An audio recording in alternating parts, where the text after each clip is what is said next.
जय जनशक्ति से मैं आपका होस्ट एंड दोस्त राहुल निमेश आप सभी का बहुत बहुत स्वागत करता हूं आपके अपने यूट्यूब चैनल जय जनशक्ति में। गाइस, जैसा कि आप सभी लोग जानते हैं, इंस्टेंट पर्सनल लोन ऐप्स वाले जो हैं आपको प्रताड़ित करते हैं, आपके मान सम्मान को चोट पहुंचाते हैं और आपको बहुत ज़्यादा परेशान करते हैं। ये बात आप भली भांति जानते हैं। तो गाइज़, मेरे पास में एक मेल आया है रोहित का। तो रोहित का कहना है, मैंने सर जी लोन लिया है 7 से 8 एप्लीकेशन से, और जो कि आरबीआई रजिस्टर्ड एप्लीकेशन है, समझ रहे ना, जो कि आरबीआई रजिस्टर्ड हैं, जिनकी एनबीएफसी रजिस्टर्ड हैं आरबीआई से। लेकिन मैं लोन चुकाने में असमर्थ रहा। तो जैसे ही मेरे को 1 या 2 दिन हो गए, उसके बाद में मेरे पास में कुछ रिकवरी एजेंट्स ने कॉल करना शुरू किया। मैंने उन्हें अपनी समस्या बताई कि सर मैं इस वजह से ही पेमेंट नहीं कर पा रहा हूँ, सर मैं बिल्कुल पेमेंट करने में असमर्थ हूँ। मैं निरंतर उनको अपनी समस्या बताता रहा और मेल भी करता रहा कि मेरे पास में अभी पैसे की व्यवस्था नहीं है। अंत में 10 से 4 दिन ऐसे ही बीतते चले गए। जैसे ही 10 से 4 दिन हो गए मुझे इस सब चीज़ों के लिए, अचानक से ये कंपनी वालों ने क्या किया, मेरी कॉन्टैक्ट लिस्ट वगैरह हैक कर ली पूरी तरीके से। अब मैंने जब एप्लीकेशन इंस्टॉल की थी तो मैंने वहाँ पे परमिशन ग्रांट करा दी थी, तब इन्होंने वहाँ से ले ली मेरी कॉन्टैक्ट लिस्ट। उसके बाद मेरे जितने भी कॉन्टैक्ट में सभी में इन्होंने मेरे आधार कार्ड सेंड किए, मेरा पैन कार्ड सेंड किया, साथ ही साथ मेरे जो अमाउंट था बैंक की स्टेटमेंट वो सेंड की, जिन्होंने मेरे को अमाउंट सेंड किया है।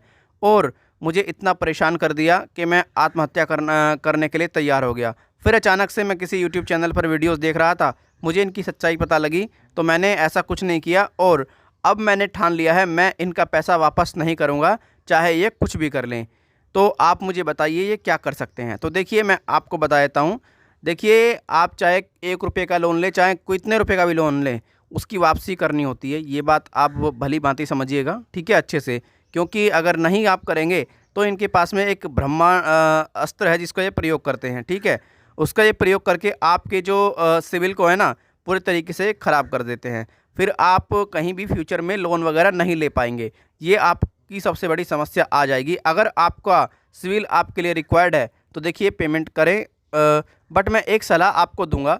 देखिए, अगर इन कंपनी की वजह से आपको नुकसान हुआ है, आपकी किसी तरह की इन्होंने मानहानि की है, आपको बहुत ज़्यादा इनसे नुकसान हो गया, जैसे कि आपने बताया भी था, आपकी नौकरियां चली गई और आपका रिस्पेक्ट पूरे तरीके से उन्होंने ख़राब कर दिया। बहुत सारी चीज़ें आपने मुझे बताई हैं इस मेल में। तो देखिए, मैं आपको एक रिकमेंड करूँगा, एक बात मैं आपको बता देता हूँ। देखिए, चाहे कोई भी कंपनी हो, अगर आपके साथ में गलत करती है तो ज़रूर उसको आप कानूनी तरीके से जवाब दें। अब पैसा ना देना ना या देना, वो तो देखिए आपका व्यक्तिगत मामला है। मैं आपको पहले ये सब चीज़ सजेस्ट कर चुका हूँ कि आपके सिविल पर इम्पैक्ट पड़ जाएगा, समझ गए ना। हद से हद यही करेंगे। और दूसरी बात, अगर इनसे आप बदला लेना चाहते हैं तो आप इन पर मानहानि का केस करिए। और आपकी हिम्मत देख करके बहुत अच्छा लगा कि भाई आप, अगर आपकी रिस्पेक्ट पे इन्होंने मतलब उंगली उठाई है तो आप इनको छोड़ेंगे नहीं। देखिए, पैसा ना देना किसी चीज़ का समाधान नहीं होगा। जो कानून हमारा कहेगा आप उसको फॉलो करें, वो करें। देखिए, सबसे पहले आपको कंज्यूमर फोरम में शिकायत दर्ज करानी है, क्योंकि मैं देखता हूँ ये जो जितनी भी एप्लीकेशंस हैं, मैंने देखा है मैक्सिमम एप्लीकेशन, सभी का तो नहीं कहूँगा, मैक्सिमम एप्लीकेशन ऐसी हैं जो कि आरबीआई रजिस्टर्ड है, एनबीएफसी रजिस्टर्ड है, से भी रजिस्टर्ड है उनकी एनबीएफसी आरबीआई से, बट वह फिर भी जो कानून है उसको पूरे तरीके से फॉलो नहीं करते हैं। जो वो नियम अपने बताते हैं प्ले स्टोर में, उस पर वो नहीं खरे उतरते हैं। तो देखिए, आप पहले तो उन नियमों को लेकर के शिकायत दर्ज करें कंज्यूमर फोरम में। दूसरी बात, आपके पास में अगर कोई रिकॉर्डिंग वगैरह है, उसका पेन ड्राइव वगैरह में लेकर के जाएँ, उसको भी भेजें, ठीक है। उनके साथ में जो एविडेंस जो लेकर के जाएंगे आप, एक ब्लैंक पेपर पे सारा इशू लिखिएगा, और आपके पास में कोई सीडी हो या पेन ड्राइव हो, उसमें सारा रिकॉर्डिंग वगैरह भर के वहाँ पर सबमिट कर दीजिए। आपको मे भी कोई ना कोई रिजल्ट मिल जाएगा। देखिए, आप अगर कंप्लेंट कर देते हैं प्रॉपर वे में, तो आप अगर पैसा नहीं दिया तो कोई दिक्कत वाली बात नहीं है। लेकिन सिर्फ और सिर्फ ये इतना करते हैं, आपकी फाइनेंशियल डेथ कर देते हैं। इससे ज़्यादा कुछ भी नहीं कर सकते ये लोग, ठीक है। मेरे देखने में नहीं आया है कि इन्होंने कोई केस किया हो या कुछ किया हो।